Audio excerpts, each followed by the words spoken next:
disruption, a global health emergency, generational divide, shifting work standards and policies, and staffing your company, much less building a team that rocks it every day, is a relentless struggle. It seems as though most days are like managing unruly adolescents, and as soon as you get a handle on them, someone mucks it all up again for the team. All this volatility is hard enough on corporations. For small businesses, it can be devastating. Since I wrote my first book in 2008, I have devoted myself to helping entrepreneurs like me, the people who started their businesses and ran them. Then the call came from one of those mega corporations, Guardian Insurance. Maria Ferrante Shepis was tasked with figuring out how to build a sales team who adored their clients, cared for the company, and were all in on their job. Yes, Guardian had done years of research and found some interesting stuff, but it was big corporate stuff. What this HR leader wanted was the secret that successful small businesses, like mine, and those of so many entrepreneurs I'd gotten to know, had figured out. Huh? A big company wanted to know how we do it? At first I was surprised, but then I realized their interest made sense. Small businesses don't offer employees huge ladders to climb. The work is not steady. Micro enterprises can rarely win a compensation offer battle, and we can't hide hiring mistakes with fill-in-the-blank positions. We are underfunded and under-resourced, and yet many entrepreneurs pull it off. Some small companies are stacked with A players, yet the reason why is not so obvious. I thought about my colleagues and other small business owners who have remarkable, loyal, and motivated teams. They don't have employees who kill time until they can clock out or do the bare minimum until they can find a better job.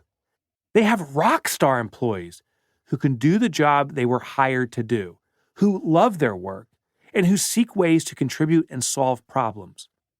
Employees who are all in, who care as much about the companies they work for as the owners do. Stop for a moment and consider that possibility. What could you do if you had a team that cared as much about your company, its mission, customers, growth, future, as you do? The truth is, it's not a pipe dream, it's a necessity. You can't drive profitability, manage disruption, or scale your company if your team doesn't care about your business. When I scratched out my first business plan at the tender and clueless age of 23, I couldn't have imagined a team like that. Heck, I didn't even know I needed one.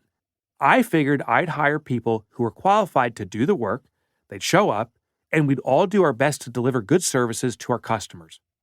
Wrong. Cue the annoying game show buzzer. To find and keep great employees, I tried all the wrong things, and then more wrong things. And then I invented some wacky things and tried them too. But I kept coming back to the same challenges. Regardless of my efforts, I felt paralyzed, disheartened, and helpless. Recruiting people, retaining people, let alone raising the bar, was a constant life of frustration and feeling overwhelmed. Having a team that cares as much about our company as we do seems unattainable, doesn't it? And it sounds like a myth, as difficult as finding the Holy Grail. The great news is, it's not. I used to believe that 10% of the population, or some other small rando number, were great workers, and everyone else sucked. That all the good people were already employed, and that anyone seeking a job wasn't employed because they weren't employable. I thought I was an A player, and no one else could measure up.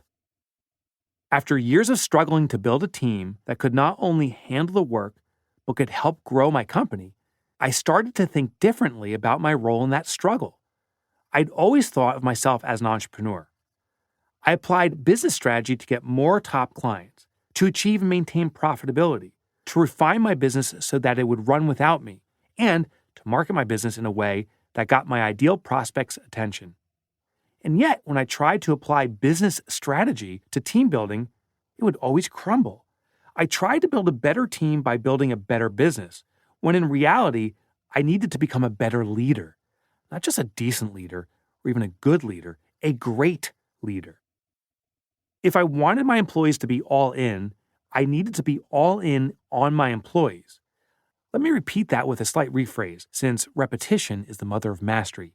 If you want your employees to be all in, you need to be all in on your employees. And that's what I did. I went all in.